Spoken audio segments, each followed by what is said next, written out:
이 승객과 선원 총 462명을 태우고 인천을 떠나서 제주로 가던 대형 여객선이 진도 부근의 바다에서 오늘 오전 9시쯤 침몰했습니다. 안산 단원고 학생 등 462명을 태우고 인천을 출발해 제주로 향하던 대형 여객선 세월호가 어제 오전 진도 앞바다에서 침몰했습니다. 넘실대는 파도와 싸우며 구명보트를 이용한 구조도 한창인 가운데 선박은 수면 아래로 점점 빨려 들어갑니다. 탑승객의 대부분은 수학여행에 나선 경기도 안산 단원고 학생 320여 명이었습니다.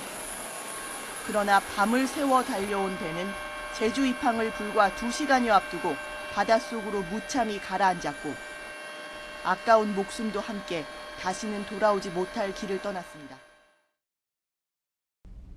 2014년 4월 16일 진도군 조도면 인근 해상에서 제주항으로 향하던 세월호가 침몰했다. 172명이 탈출했고 미수습자 5명을 포함해 304명이 숨졌다. 이 가운데에는 수학여행을 가던 325명의 단원고등학교 학생들이 포함되어 있었다.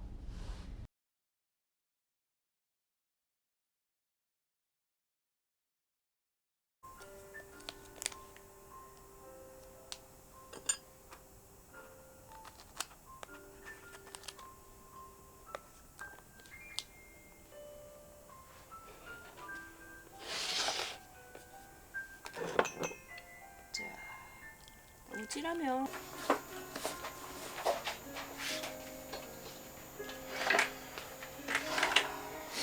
준비하실 건 다 챙기셨나요?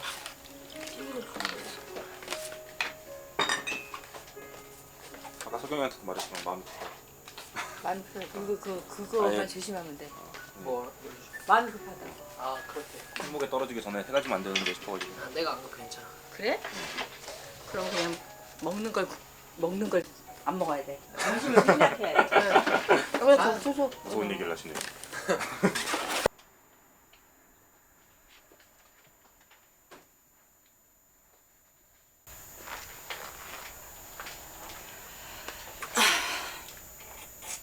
출발하기 전에 자기소개 한 번만. 저요? 예. 전 여기 장안의 동네 책방지기 이창우입니다. 아, 예. 오늘 기획하게 된 내용을 설명을 해주세요. 오늘 2022 멈출 수 없는 청춘 열차를 기획하게 된 동기는 그동안 제가 개인적으로 일주기부터 해서 그 해마다 기억하고 추모하는 일을 했거든요. 그러니까 이거는 저의 기록이기도 하지만 또 우리 사회가 결국에는 마주하고 해결해야 될 기억 덩어리이기 때문에 올해는 8주기를 맞아서 그동안에 함께했던 여러 사람들과 함께 과거 다큐멘터리 제작을 시도했습니다. 첫 번째 이번에 가는 루트가 지난번에 예전에 한번 갔다 왔던 곳이잖아요. 첫 그죠? 번째 청춘열차 했었던 이야기를 좀 부탁드릴게요. 첫 번째 청춘열차가 2015년 1월 24일, 25일 무박 2일의 청춘열차였어요. 그때 이제 한 500여 명이 전국에서 모여서 팽목항으로 간 거죠. 제 기억으로는 용산역에서 9시에 모여서 뭐 팀을 짜고 밤 9시죠. 밤 9시죠. 그래서 야간 열차를 탄 거예요. 그래서 열차를 타고 가는 동안에 그 당시에 팽목항에서 진상규명이라든가 이런 여러 가지 세월호와 관련된 문제들로 여러 시민단체나 아니면 뭐 유가족들이 그 자리를 지키고 있었어요. 그래서 그분들과 이제 합류해서 행사도 하고 이제 여러 가지 일들을 했던 것 같은데, 그리고 밤에는 연등을 날리고 그래서 밤을 새웠던 기억이 나요. 네, 지금 오늘 함께 동행하는 친구들이 그 당시에 고등학교 3학년 입시를 마치고 대학에 가려고 이제 쉬고 있는 시기였죠.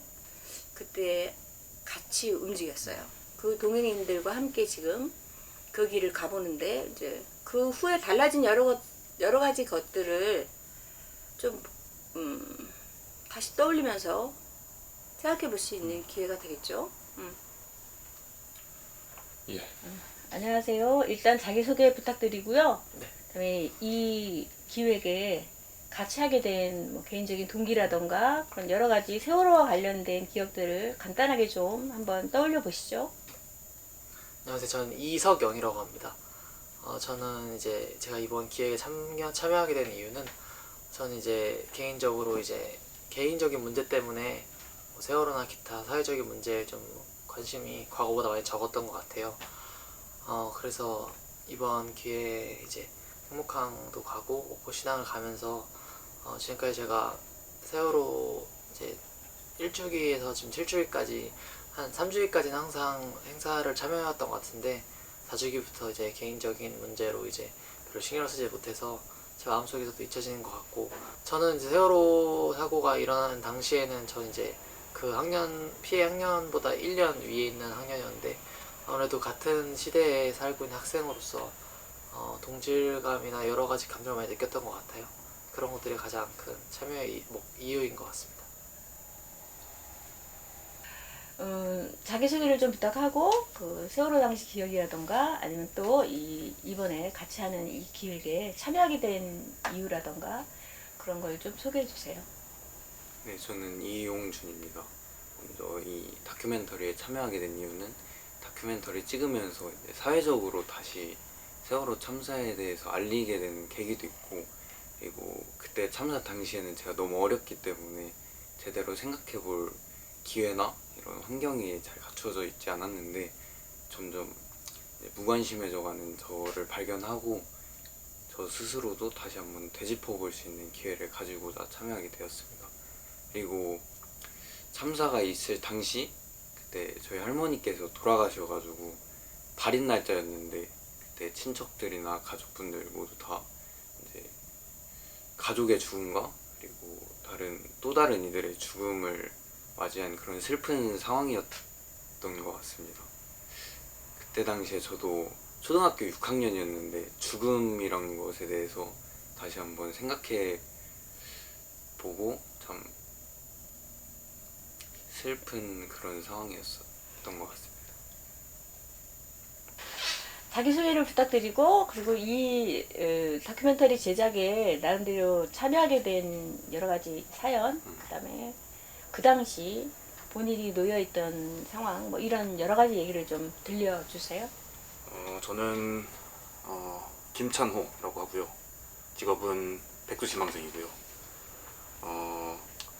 세월호 참사 당시에는 저는 고등학생이었고, 그리고 생각해보면 그 당시에 느꼈었던 감정들을 지금 와서 떠올려보면 그 당시에는 마치 내 주변에 있는 사람들이 죽은 것 같은 그런 느낌까지 받을 정도로 많은 감정들을 느꼈었는데 8년이라는 시간이 지나면서 세상도 바뀌고 저도 바뀌고 그런 과정에서 예전에 느꼈었던 감정들이 약간은 닳아버린 것 같은 그런 느낌이 들었고, 그래서 이번 다큐멘터리가 2015년에 우리가 갔었던 여정을 다시 한번 되짚어본다라는 의미를 가지고 있는데, 저도 그 당시에 느꼈었던 감정을 다시 한번 되짚어보면서 우리가 어떤 마음으로 세월호 참사를 다시 마주해야 되는지에 대한 고민을 좀 해보고 싶었습니다. 됐나? 예.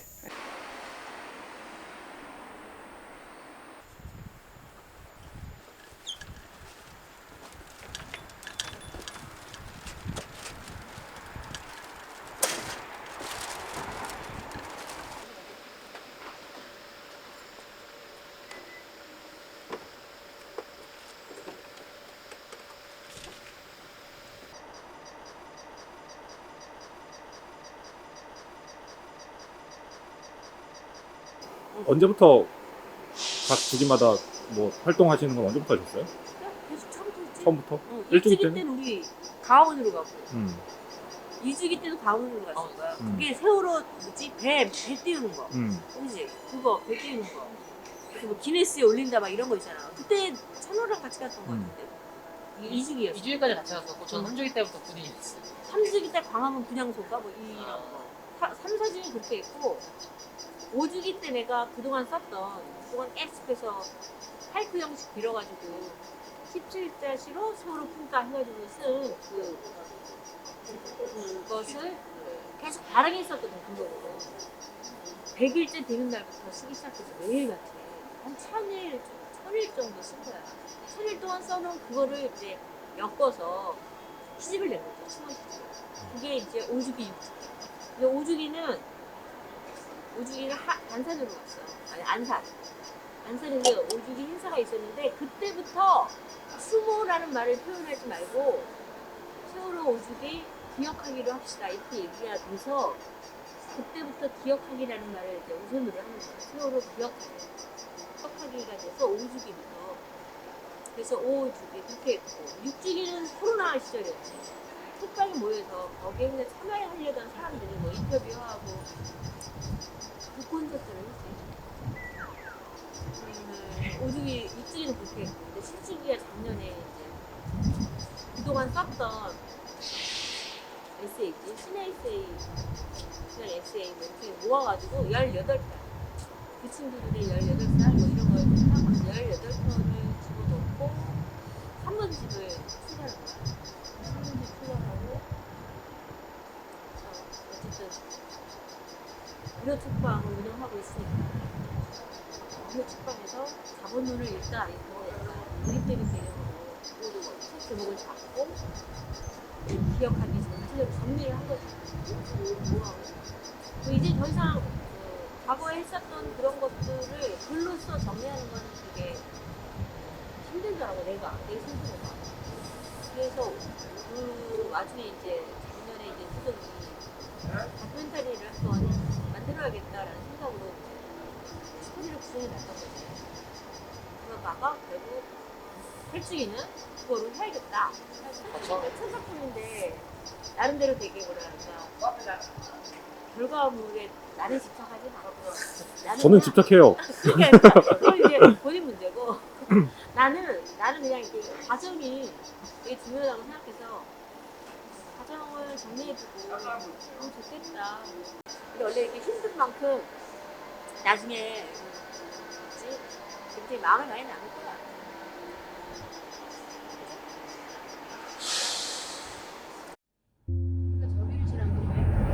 네.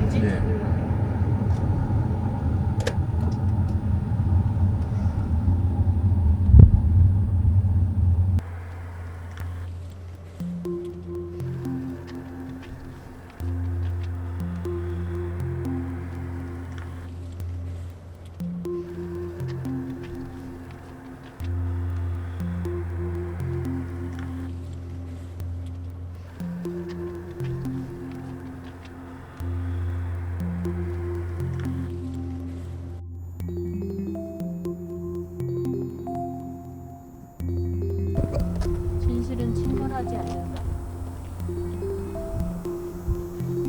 우리는 포기하지 않는다.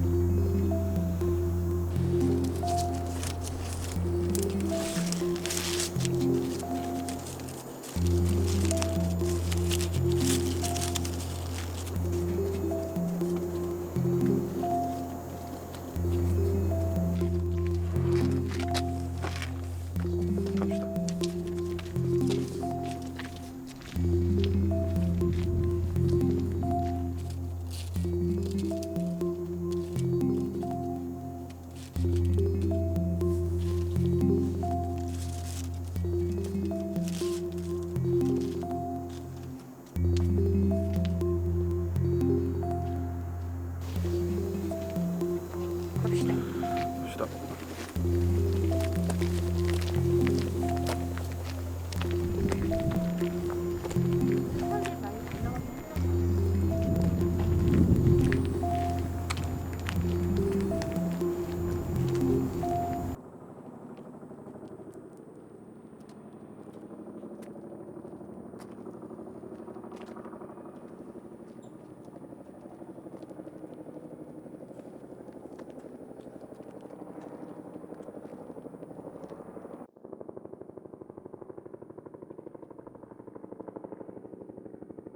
나는 이런 풍경을 생각하지 않았어.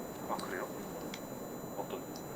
그러니까 이런 주변에 이런 막 건물들이나 막 이런 거 이런 게 아니라 그냥 세월호 저 인양된 거 그거만 있는 거라고 생각했어.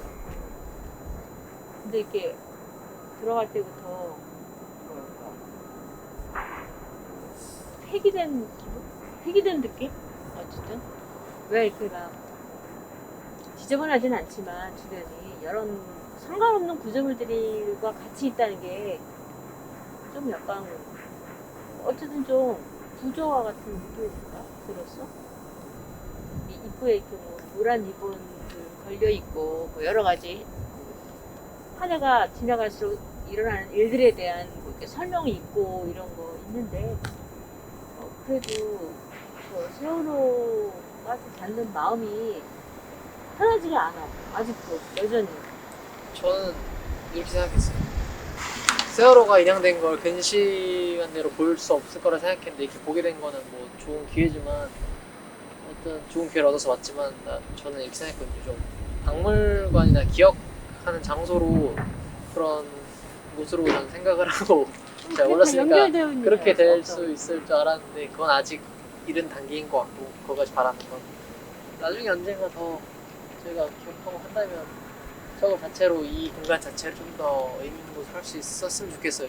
사실 저 천체가 어떤 모습인지는 거의 대부분 뉴스나 이런 데서 많이 봤잖아요. 저는 사실 더 인상 깊었던 건 가는 길에 놓여있던 그 세월호에서 나왔었던 그 물건들, 포크레인도 있고 막 트랙터 같은 것도 있고 그냥 컨테이너 박스 같은 것도 있고 그랬는데 오히려 그런 게 이게 진짜 우리가 역사를 겪은 현실이구나 하는 걸 오히려 그게 더 느끼게 해주는 것 같아요.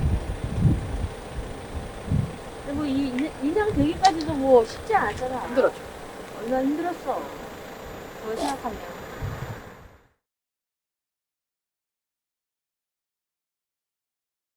세월호 일주기를 맞은 주말 세월호 추모 집회가 진행되고 있습니다. 경찰과 집회 참가자들이 충돌하면서 물대포와 최루액도 동원됐습니다. 취재기자 연결합니다. 정유진 기자. 네, 사회부입니다. 네, 지금 여전히 충돌이 이어지고 있습니까? 예, 지금은 많이 마무리가 된 상황인데요. 집회 참가자들과 경찰이 광화문에서 대치했습니다. 지금 주최 측 추산 8,000명, 경찰 추산 3,000명이 현장에 있는데요. 참가자들은 세월호 인양을 촉구하고 세월호 특별법 시행령 폐기를 요구했습니다. 또 청와대로 가는 길을 경찰 차벽과 경찰 통제선으로 막은 경찰에 항의하며 광화문 앞에서 충돌했습니다. 일부는 버스 위에 올라가 항의하기도 했는데요. 경찰은 이를 저지하면서 물대포와 최루액을 뿌리며 참가자들을 막았습니다. 경찰은 170여 개 중대, 13,000여 명을 동원했습니다.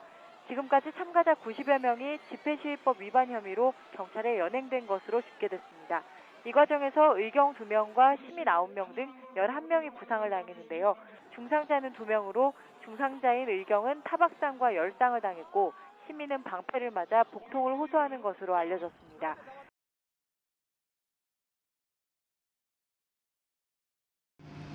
수면 위로 녹이 쓴 커다란 금속 덩어리가 나타납니다. 본 인양이 시작된 지 약 7시간이 지난 시각. 세월호가 처음으로 모습을 드러낸 순간입니다. 세월호를 들고 있던 운송 장비가 천천히 바깥으로 빠져나오기 시작합니다. 오후 4시쯤 세월호가 완전히 육상에 내려졌습니다. 코로나 때문에라기보다 코로나19 이후에 이렇게 집회라든가 이런 게 자유롭지 못하다 보니까 연대감이 좀 많이 눈에 보이진 않아. 근데 이제 또 그 안에서 보면 작은 연대 있잖아. 공동체, 마을 공동체 뭐 이런 것처럼 그런 작은 연대는 좀 결속력이 생기는 것 같기도 해요. 좀 이렇게 사람들 찾아오네. 그지? 평일인데 사실. 평일이잖아. 음식이잖아. 그래 그럼 우리 다음 중도 기억의 숲으로. 기억의 숲으로 가봅시다. 갑시다. 갔어요.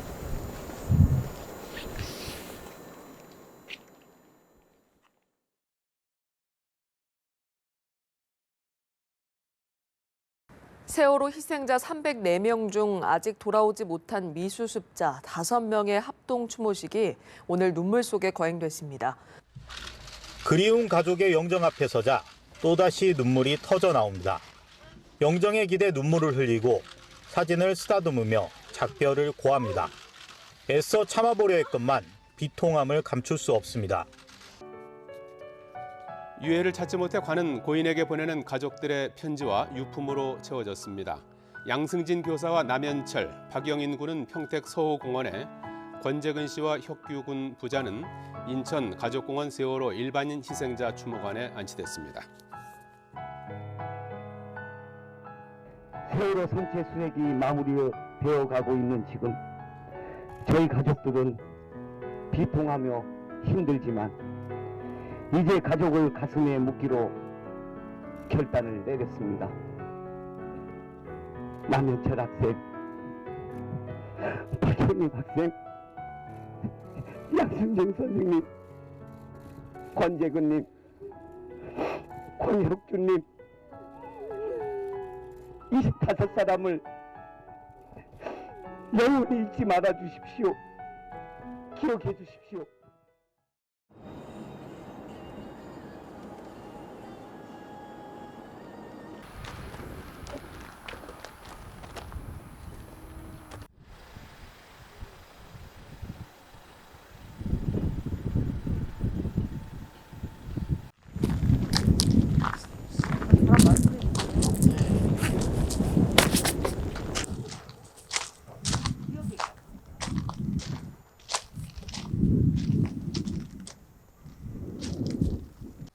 선생님 여기는 청춘열차 때도 와보신 거예요? 아니야, 청춘열차 때는 없었지. 그치? 후에 이제 오드리 헵번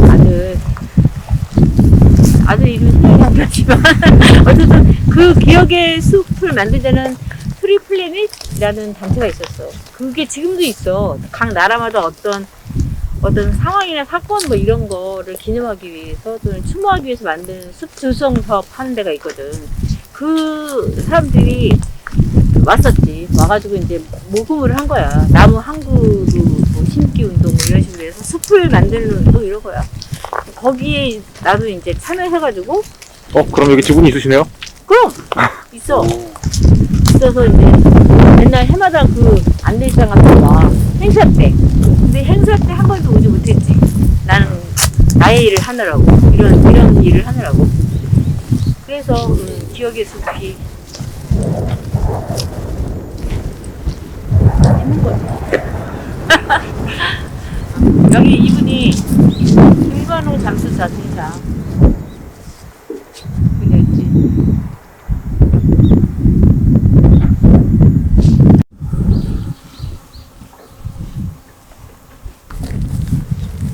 여기서 완전 이게 숲이 이건 진짜 고고원 같은 느낌이잖아.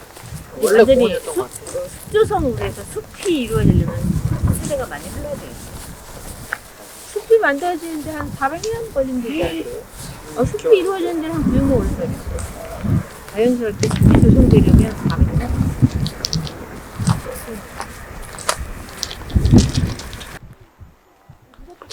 박았네.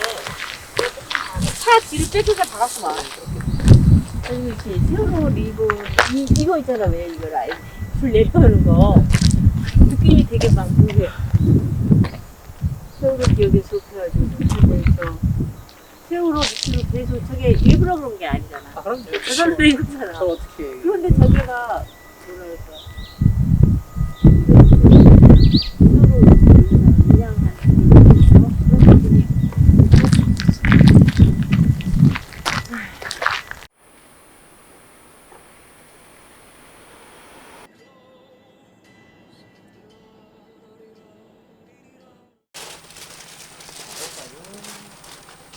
가봅시다. 항상 하는 거, 배부른 거 같아.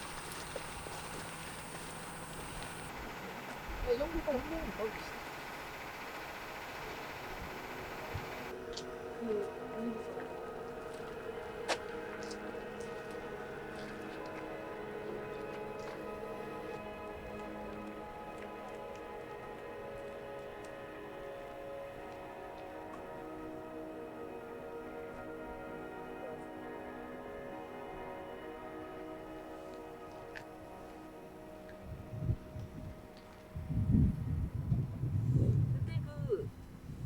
사고집 저쪽이지? 어디요? 사고집 사고지점? 그 배에 있는 데가 이쪽이었지? 예. 그쪽 보고 응. 얘기했었잖아요. 그래 이쪽 보고 있었어. 그랬었어. 이번들 이제 다 사라졌네요. 내가 꽉 찼었는데 작년하고 풍경이 완전히 다르다. 그지? 옛날에 휴가 왔을 때는 여성 노란 깃발이 이렇게 그랬거든. 풀어버렸거나 풀려졌거나. 그래서 이 돌아가는 이 느낌이 무슨 한국 같다. 옛날에는 전혀 이런 느낌 없었거든. 시골이었죠. 불도 없었고 전시회도 없었어.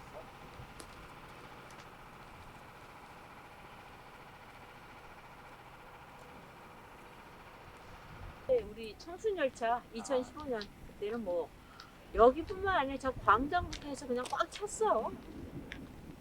그때 그 후로는 이제 점점 줄어가고.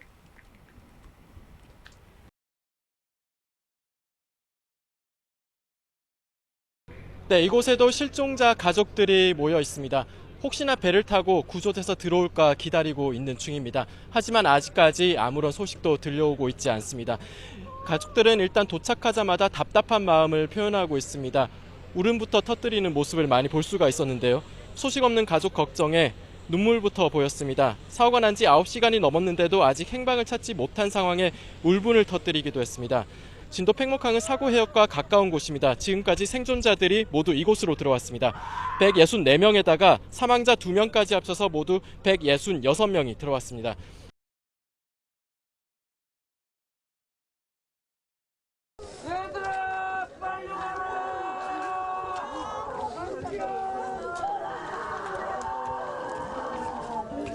아빠 여기 기다리고 있다. 이제 그만 나와. 너 그러고 나오면 내가 선호야 집에 가자 이제. 내가 이제 우리 딸을 돌려라. 하나 둘 셋. 우리 딸을 돌려라. 하나 둘 셋. 우리 딸을 돌려라. 난 모르지만 나는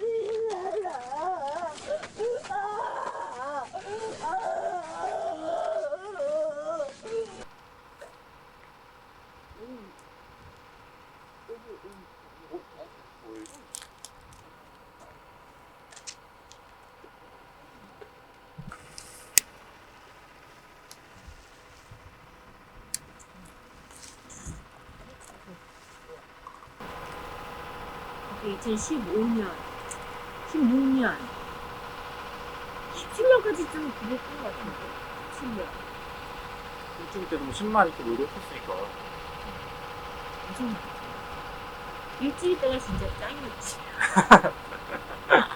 일주일 때. 분향소도 최근에 철거하지 않았어.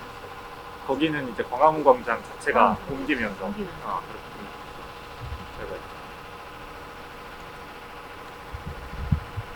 여기 산막 있고 막 이런 거 진짜 이제 이런 걸 사진에서나 보지. 못 보지. 일주일 때는 광화문을 아예 막아가지고. 그래. 너네도 광화문 광장으로 들어가야 되는데. 광장으로 들어가야 되는데. 시청 광장에서 광화문 광장을 못 들어가게 해가지고 차벽으로 막고 해서 이제 막 한참 돌아가지고 중과까지 들어가서 가려고 했는데 거기도 막혀있고 그래서. 너네 골목골목 간다고 막 그러고. 지하철 타고 우리 결국 지하철 타고 들어갔어 광화문 광장에. 아 그랬어? 갈아타가지고 저기 충성로에서 갈아타서 5호선 타고 광화문역으로 들어가가지고 그렇게 광화문 광장. 참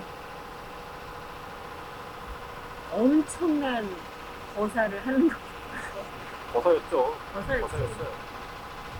그리고 그해 11월에 농민 뭐였지? 노동 총괄비, 민중 총괄비. 그때가 이제 엄청났지. 그때 나는 그 뒤쪽으로 갔었고 너네는 광장에 가 있었고 못 만났죠. 못 만났지. 나중에 만났지. 못 만났나? 한번 만나. 아 술집에서 만났네. 나 그래 기억나 그때.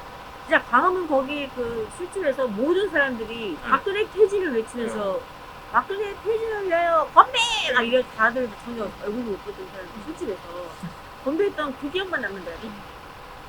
그때 공명보다 그 버스가 전국에서 다 올라왔었어. 부산 버스. 부산 버스 뭐 부산 버스 내가 이런 얘기 하면 안 된다. 다 들어왔어 다. 그때 진짜. 그리고 뒤에 무슨 일이지? 뒤에 다 이렇게 골목에 다 배치되어서 앉아서 기다리고 있었잖아. 버스 안에 있어요. 버스 안에도 있고, 안에도 있고? 이제 버스 틈 사이도 이렇게 보면 저 뒤쪽에 다들 앉아 있고. 그러니까 세상에 무슨 짓이 있었죠. 뒤에서 볼 때요. 버스 중에 국사에서 호텔에서 맞았어? 여기 맞았었어. 구경하다가 난 버스가 너무 재밌어서 버스에서 버스 구경하다가? 구경하고 있는데 버스 안에서 쐈어? 버스 안에서 창문 열고 쏘더라고. 무슨 뭘 보냐고? 아니 몰라. 근데 아무도 없는 거 시위한 지역이 아니라 평온한 지역이어서 버스 이렇게 하는구나. 그 뒤쪽으로 전부 다 소진하고 있더라고. 그게 백남기 농민 네, 돌아가셨어. 돌아가신 그날이에요. 사건 그날이잖아. 그날 나도 물레포 맞았어. 그래 너도 맞아. 너네도 사진 있지? 너도 있었잖아. 같이 있지. 유명한 사건이죠, 그 사건은. 예. 그 경찰이 구급차에 물대포를 쏜 그 사건. 의아한 게 아니라 그 쉽게 말하면 XX 같은 분들이 그러니까 의아하고 그건 어떻게 그럴 수 있나? 휴대폰 병사가 쏠 수 있는 게 아닐 거란 말이야. 그렇지. 사람이 그렇게 명령한 거겠지. 뛰어 들어가서 어쨌든 구급차를 막았지. 물 들어오는 거. 그 사진이 이제 민중의 소리에서 그 사진을 딱 찍어가가지고 엄청나게 또 퍼졌던 기억이 있죠. 아무도 몰라. 본인밖에. 지나가다가 학교에 내 사진이 걸려있어. 학교 대자보에 내 사진이 있어. 다행이지 등장만 보여서. 맞아요, 다행이죠. 근데 그 촛불이 힘이 되게 센데? 네, 따뜻하다. 따뜻하잖아. 그치?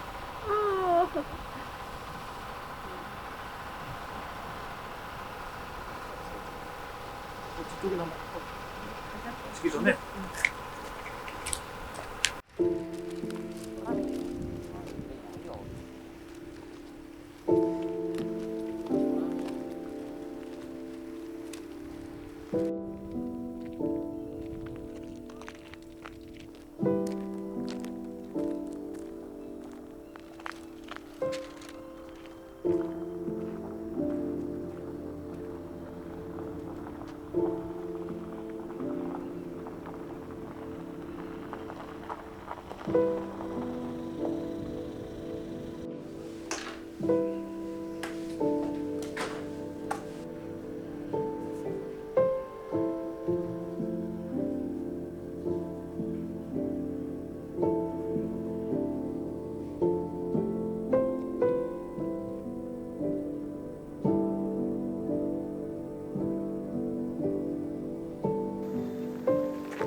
봐봐 여기 이런 한국 같은 거는 막 이런 구조물이나 이런 것 때문에 분위기가 없어.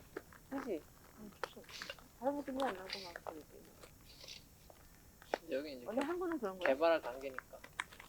맞아 한국은 그래. 한국은 원래 그런 게 더 심해진 거죠. 여기 이제 이런 조명까지는 없었던 시골의 한국이었으니까. 근데 이제 개발이 되고 있어. 굳이 여기를 왜 개발하지? 막 이렇게 되는 거지. 그렇게 생각할 수 있긴 하죠. 갑시다 이제. 가봅시다. 네.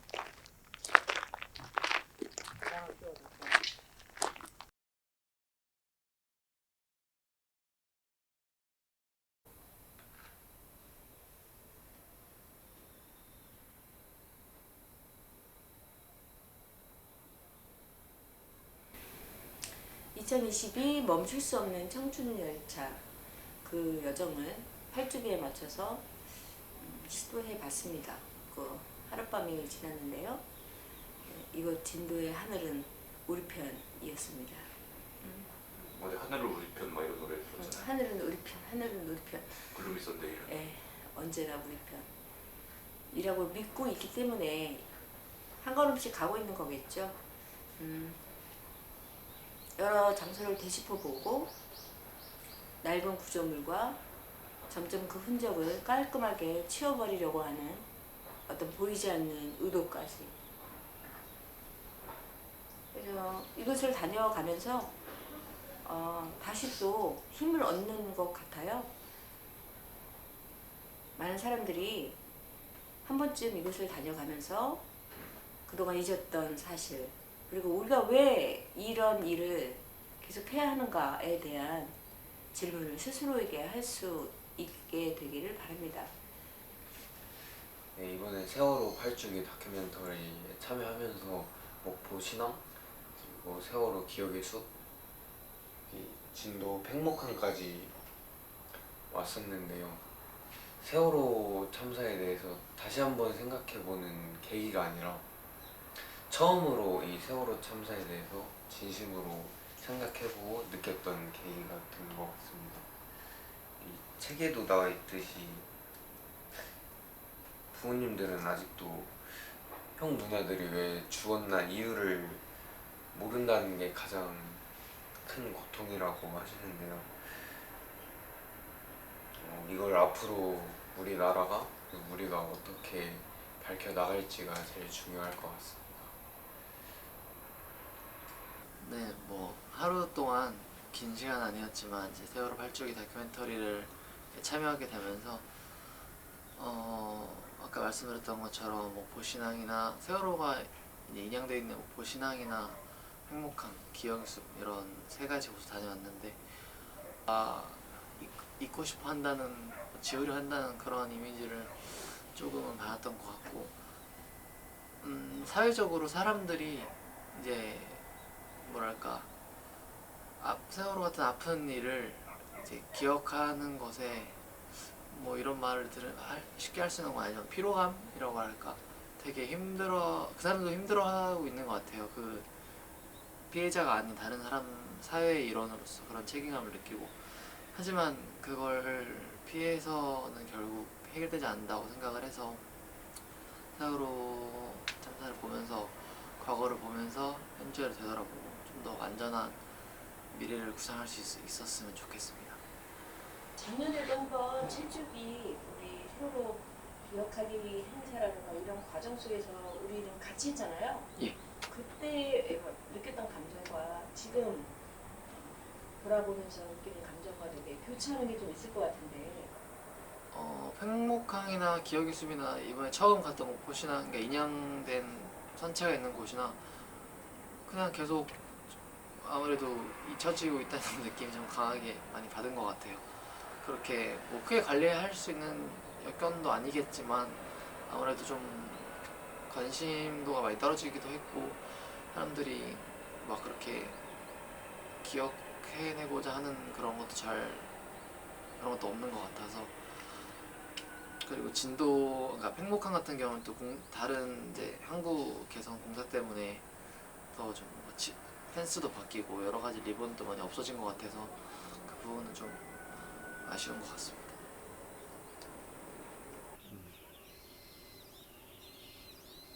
세월호 참사 8주기 다큐멘터리를 만들면서 사실 다큐멘터리를 보시는 분들이 있겠지만 저를 많이 보진 못했을 거예요. 처음일 겁니다. 아니요. 이 다큐멘터리 속에서 그죠. 아무래도 저를 많이 보진 못했을 거예요. 왜냐면 저는 카메라 뒤에 있었기 때문에. 그렇죠. 네, 그러면서도 많은 경험을 할 수 있었고, 또 이제까지 세월호 참사와 관련된 장소들 중에서 못 가본 곳들을 좀 답사할 수 있었고, 이번 기회에 제가 어쨌든 이 참사에 관련된 기억들을 돌아보면서 그동안 녹슬어 있었던 내 기억들도 다시 한번 되짚는 기회가 된 것 같고, 그렇게 생각을 합니다.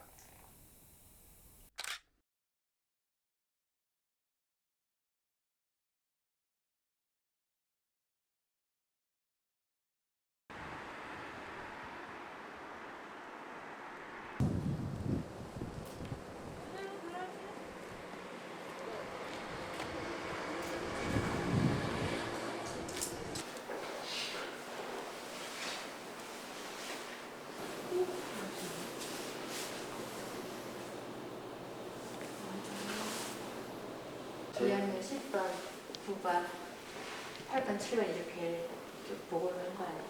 단원고에 있는 교실 그대로. 다 이렇게 애들 그 3월함까지.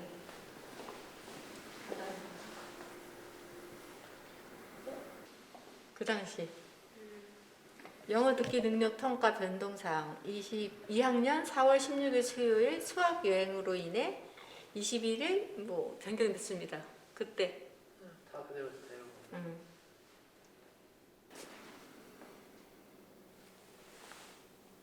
이런 문 같은 것도 그대로 떼왔나 봐. 문도 그대로 갖다 떼왔나 보다. 애들이 막 이렇게 했던 거. 저기 써놓은 거 보니까.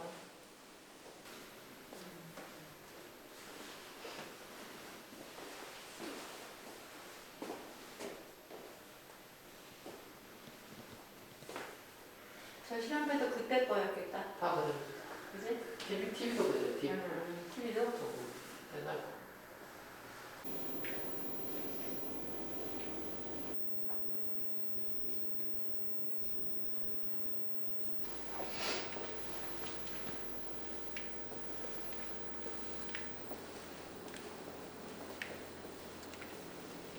안녕하세요.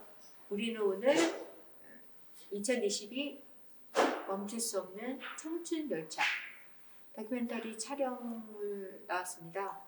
기업, 희망, 동행 이런 마음으로 4.16 기업 교실이 만들어졌는데요. 작년 4월 12일 날 대관을 했어요. 단원고 친구들의 교실이 원형 그대로 복원되는 그런 모습들을 쭉 돌아보았습니다. 오늘 오셨는데 어떠셨어요? 근데 먼저 우리 갑자기 사람이 바뀌었어요. 그렇죠. 사람이 바뀐 게 아니라 한 명 더 동행인이 생겼어요. 자, 본인 소개를 좀 해주시면 목소리 조금 크게 해서. 네, 안녕하세요. 저는 24살의 양희선입니다. 네, 희선 씨, 어떻게 이 길에 이 다큐멘터리를 촬영해 나가는 이 여정에 합류하시게 되셨어요? 아, 저는 산속에서 거의 공부를 하다가 탈출을 진짜 산이었어요. 그래서 거기서 공부하다가 탈출을 해서 시간이 좀 많이 남은 것도 있고 한 번도 제가 세월호 관련된 장소를 가보지 않았어서 이번 기회에 따라 나서게 되었습니다. 세월호 생각하면은 우선 슬픈 마음이 다들 있잖아요. 그래서 어느 정도 예상을 그냥 하고 왔는데 막상 교실을 보니까 진짜 너무 마음이 아픈 거예요. 그냥 말을 잘 못하겠더라고요. 너무 슬퍼서. 그 교실을 보니까 이게 어떤 한 사건이 아니라 진짜 나한테 일어날 수 있는 일이겠구나를 너무 실감하고 우리가 이제까지 3군데를 갔다 왔죠. 그죠.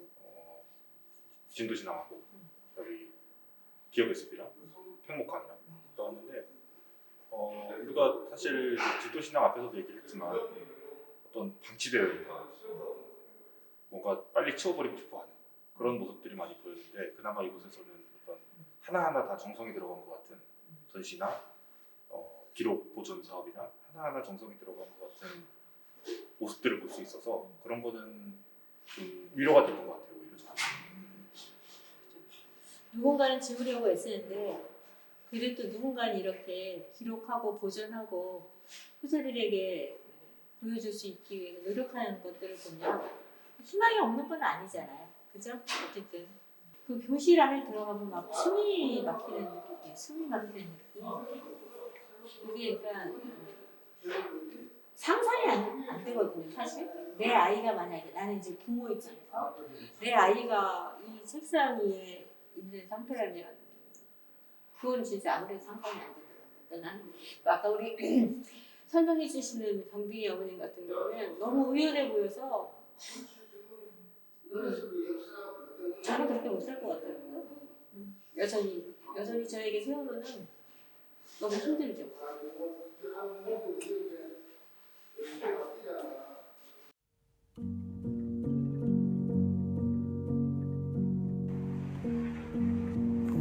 저희 부모들이 그 팽목항에서 지금은 진도항이라고 부르더라고요. 가장 많이 울부짖고 그래서 한이 서린 곳이기도 한데 지금은 가보시면 그냥 어선들이 왔다 갔다 하는 작은 항구? 그 정도 분위기밖에 느낄 수 없다는 게 되게 안타깝고 그 옆에 그 기업관도 남아있는데 굉장히 초라해 보이죠. 근데 그것마저도 진도군청에서 철거하라는 공문을 여러 번 계속 보내오고 있어요. 그때 진도체육관은 거의 뭐 지옥이었죠. 피해자 피해자는 있잖아요. 확실하게 304명 사망. 가해자는 없어요. 또 책임이 지는 사람이 없다는 게 내가 누리고 있는 수많은 것들이 그 이전에 엄청나게 많은 사람들이 피땀 흘려가며 정말 피로 싸워서 얻어낸 것들을 제가 누리고 있더라고요. 그런 것들을 누군가의 노력에 의해서 내가 누리는 것들이 있다면 우리도 이 세월호 참사 진상규명을 해내는 게 앞으로 세대들한테 좀 더 안전한 세상에서 살 수 있는 그런 기반을 마련하고 이런 참사가 더 이상 일어나지 않게 하는 일이라는 거를 이제 부모님이 너무나 확실히 알게 돼서 그 인양된 세월호를 보는 순간이 정말 그 꽂히는 감정을 이루 말할 수가 없더라고요. 저 안에 우리 아이들이 있었는데 지금도 거기 사람이 있는데 이거를 아픔으로만 그런 비극으로만 기억하지 말고 이 참사가 왜 일어났지? 그때는 참 많이 궁금했는데 언론에서도 많이 떠들고 수많은 문제들이 나왔었고 근데 그런 문제들이 해결이 됐나? 부모들은 뭐하고 있지? 이런 궁금증을 가졌으면 좋겠어요. 지금 한쪽에서는 전쟁도 일어나고 살기 산불이 나고 이런 일들이 좀 멀리 떨어져 있으니까 나랑은 상관없는 일이라고 생각될 수 있는데 저는 이제는 그렇게 생각 안 하고 나랑 상관없는 일이라고 생각되지 않아요. 내 이웃들의 아픔이 내 아픔이 될 수 있다는 것을 생각해 봐야 되는 것 같아요. 조금 넓은 마음으로 세상을 봐야 되는 거 아닌가.